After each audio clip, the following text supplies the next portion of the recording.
Good morning again, brand DIY. Good morning again, brand DIYers. Life is not good today. It's not working out for me. I'm very fuzzy focused. I feel very sharp, but apparently my camera isn't agreeing with me. So let's see if we can have a go at it and make the best of a bad thing here. So I'm going to be out of focus for today. It's a beautiful Monday morning. I hope you all had a terrific weekend. I've got a great topic for you today. It is core to developing an effective brand, and that is brand differentiation. Um, Brand differentiation, I first learned about it when I got started in advertising.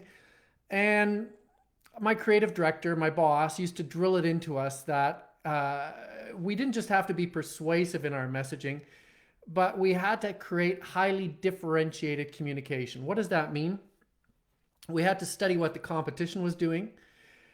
We tried to understand how they were positioning their product in the consumer's brain.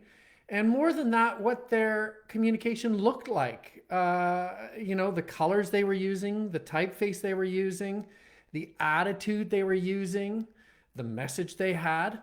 Now, this is all a lot of work. And you might well ask, why did we bother to spend this much time, this many resources, and on the client side, this much money to differentiate? Well, the answer is pretty simple. Because it works. Why does differentiation work? I think it pays to take a step back and take a look at the psychology or the biology behind differentiation. Our brain acts as a filter to protect us from the vast amounts of irrelevant information out there in the world. And biologically, the sense that we rely on the most is sight. Our visual system is hardwired to discern differences between things that we see. And once the visual system has differentiated, it sends the signal over to the brain. And the brain begins to make meaning of those differences. So it categorizes them, it drops them into buckets. Is this important or is it not? Is it boring or is it interesting? Is it attractive or is it dull? Now, this is all about aesthetics. And aesthetics are an extremely powerful combination of logic and magic. Now, let's dig into that just a little bit. The power of aesthetics. If you can see the difference between one product and the next, and one product appeals to you personally without talking to anybody else out there, one product appeals to you personally more than the other, you pick it. And that product becomes part of your identity. And this goes right back to the time when we were still living in trees and we would wear beads and shells to identify ourselves. Now, anybody who knows history knows that we didn't choose those beads or shells just because we thought they looked great. The next part is the most important. If two of us wear the same beads or shells, or pick one product versus another, suddenly we can find a sense of community between each other based on that product or those beads or those shells. Whether it's a Louis Vuitton handbag or Apple Bluetooth earbuds, aesthetics drive tribalism. And we are tribal animals. It's what we're wired for. We're wired to live in a tribe because in a tribe we can look out for each other and our chances of survival are much greater than if we go it alone. And that Louis Vuitton handbag or those Apple earbuds identify us as a member of a tribe. Now, one of the best examples of tribalism, or one of the most obvious examples of tribalism, apart from Apple, which is a pretty strong tribe, but even stronger, is Harley Davidson. Now, If you take a look at a Harley versus another motorcycle, if you take a purely logical look, a Harley does not stack up very well. It's not that fast. It's not that reliable. It rattles your fillings. It's super expensive. If you're just comparing features, nobody in the world would pick a Harley. However, nobody buys a Harley because they're comparing features with a Yamaha. They buy the chrome. They buy that badass low slung look with the high handlebars. They buy the insane noise. These are the hallmarks of Harley. They don't make any sense. They are purely aesthetic. And how important is the aesthetic? Well, I'm going to tell you something that doesn't relate to sight, but relates to sound. A fun fact. In 1994, Harley Davidson actually filed a sound trademark application so that no other motorcycle manufacturer could replicate the Harley sound. Does that sound insane? Why did they bother? I can tell you why they bothered. Because it differentiated them. And when you close your eyes and you hear a Harley coming, you can go, I get it, or I don't get it. But you're either in the tribe or you're not in the tribe. And if you're in the tribe, that becomes a stronger bond each time that you hear that rumble. The win doesn't go to the best bike. The win goes to the most differentiated one. Now, the trouble with differentiation. There is trouble with differentiation. It's the same trouble that a designer has when he or she are trying to tell a client that they have to invest in their look, their feel, their sound. How do you substantiate the ROI? Because remember, we're talking about something that is very visceral, that is very emotional. It isn't something that you can write down in a ledger and go, I spent this much and it paid back this much.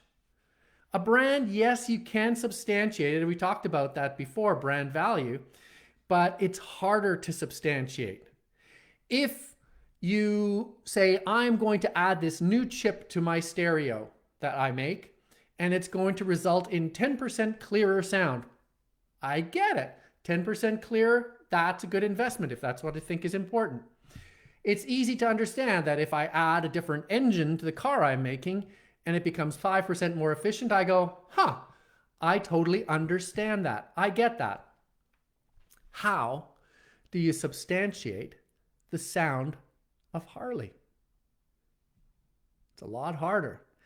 Compounding that is the fact that the part of our brain that deals with emotion is also the part of the brain that is not connected directly to communication. If you have ever wondered why people say, I don't know, I just got a gut feeling about this. That gut feeling, the feeling, is something they can't describe, but it's real. It's there. Why do you love that rumble from Harley? I don't know, it just hits me the right way. They can't describe it. They feel it though. It's extremely real, and they will pull out an extra $10,000 for that sound. That doesn't, however, make things any easier. Harley sound. Every accountant would say, yeah, that makes a lot of sense. I can sell Harley sound. That makes total sense to me. However, if you're a company with something that you want to differentiate and you say to the accountants, you go, we are going to spend a lot of money playing up this differentiation, they're going to go, why? Why don't we just add a new chip to the stereo to make the sound better? Why don't we just make a more efficient engine for our car? Because I can substantiate that. That's the problem with differentiation, especially when it comes to aesthetics and emotions. However, it does pay. Otherwise, everybody would not be scrambling to do it. So what can you, as a brand DIYer, do to differentiate? In my humble opinion, you need to differentiate or die. If you look, feel, or sound like everybody else out there, you are what they call a commodity.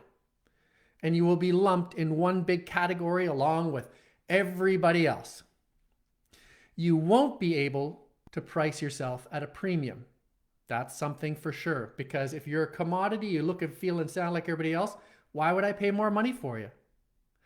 Worst, you'll actually be highly replaceable. If you're like everybody else and you cost a nickel more, nobody's going to buy you. Simple. So where do you start to differentiate? People say, oh, make it look different, make it sound different, make it feel different.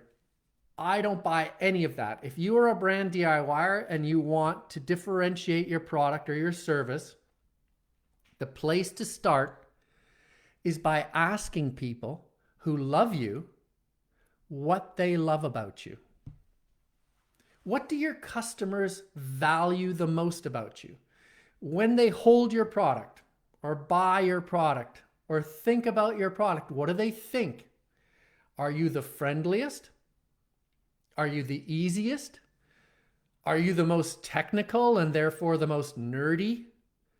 Are you the toughest and most manly? Are you the most feminine? What are you? How do they feel? Ask them. And from there, take a step back and say, everybody thinks that we are the friendliest hairdryer out there. Or the most, I'll use the example of Dyson. We are the most technical, advanced hairdryer out there. From there, I can tell you how you differentiate. It's the shape of your product. It's the color of your product. It's the background that you use in your ads. Take a look at Dyson products. They do not look like your average beauty product. They use a white background, very technical, very high tech. The point is, though, that they didn't start out by saying, we are going to make everything look high tech. They went to their customers and said, how do they feel about us? Why do they give us the extra 20% premium? It's because people think that they're getting a technically sophisticated product. So that is my tip for the day. Differentiate or die? Yes. How to differentiate? Don't think about aesthetics. Don't think about sound. Don't think about feeling. Think about what your customers value in you and then work backwards from that. I think you'll find it a lot easier and a lot more obvious when you actually begin the exercise of differentiation. Hope you have a great day. And again, sorry for looking fuzzy. It's kind of weird. Hopefully we'll have a better version of this tomorrow. Talk to you soon.